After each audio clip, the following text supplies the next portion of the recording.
A few months ago in January, the Federal Reserve Chairman Janet Yellen said that they are going to raise interest rates this year. This will be the first rate increase since the Great Recession that started in 2008. Ang tanong, do you know how rising rates will impact your household budget? Handa ka na ba? Well, that's why we have Rob and Ning here to answer that question. Hi, guys. Hi, JC. Good to see you again. Thank you. Okay, so let's explain to our viewers why the Feds are thinking of raising interest rates.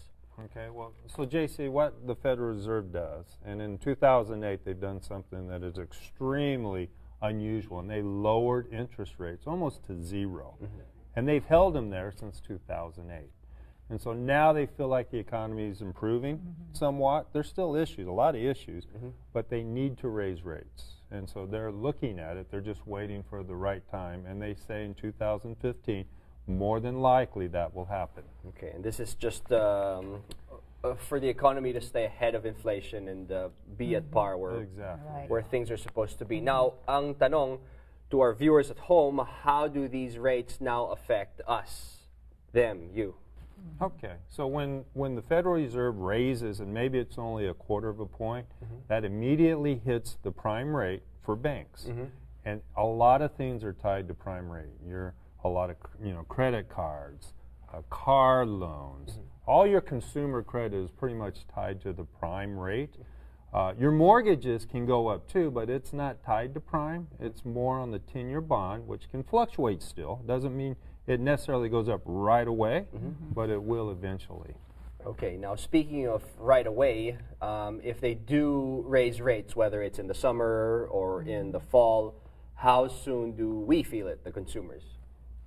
Well, on consumer debt, you'll feel it right away because prime rate, boom, you'll get an initial next month increase. And so there's some strategies that people should be looking at. If they know rates are going up, they should, get off the fence, analyze their things, and try to lock some things in. Okay, so, and that's where you guys come in. Now, what can we do to protect ourselves or put ourselves in a good position when these rates do go up? Well, that's a good question, JC, because most of our expenses, ang pinakamalaki nating expenses yung mortgage. And so, like what Rob said, kung nasa adjustable tayo, that will affect. Pero kung halimbawa 30-year fixed tayo, then that rate will be fixed for the life of the loan. Pero because the market is improving, maybe we can take a look at the possibility na right after na tumaas yung rate or before that will happen.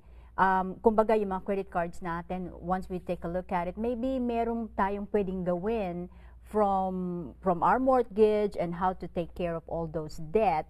By maybe refinancing will be a good thing to do dahil kung tumaas na nga yung value ng property. So analyzing from, getting all your statements together, putting that together, and then put that on a spreadsheet and see kung ano yung interest rate, magkano yung payment mo, and saan napupunta yung most of our income. And you've had clients before that have done this successfully. Oh, absolutely. Consolidating debt in a rising interest rate environment is a very smart strategy because what you're doing, especially for credit card and all that stuff, as it goes up, if you lock it into your mortgage, two things happen. One, you've locked in a long-term rate that is still currently low, and you've also made it tax deductible on the interest, whereas credit card debt, and as we all know, is not tax deductible right now. So let me just explain that para dun sa ating mga viewers, okay? So, yung sinasabi ni Rob to move that credit card debt into your mortgage para maging tax deductible. Kasi alam natin, ang interest payment, taxes is tax deductible when we own a property. Pero yung ating credit card debt payment, hindi yung tax deductible. So, kung let's say halimbawa, we are in a position to get some money from our mortgage or from our house and pay off those debt na mataas ang interest rate, then, pagka yun na-move sa mortgage, syempre tataas yung balance natin, pero pag kinompare mo yung magkano yung mortgage payment mo at magkano yung binabayaran mong credit card, I mean, during the analysis, makikita mo kaagad kung ano yung magiging advantage in doing it. after tax calculation, it will still be okay. Very helpful. Someone told me that a good sort of benchmark is if your credit card debt is more than a month's salary, then maybe it's good to consider doing this. Is that a fair number? Absolutely. You know, if you're exactly, JC, if your balances are about roughly 1 month's salary, you know, you're maintaining a pretty healthy credit profile. When your credit balances exceed that to maybe 2 months, 3 months, probably you need to do something, either taper back or consolidate. And what we're suggesting is consolidating right now and locking it in, because those rates are going to go up immediately on your credit card debt. Okay. Last question before we go. Now's a good time to buy property, right? Oh, absolutely. Great time to buy a house. Right. Absolutely.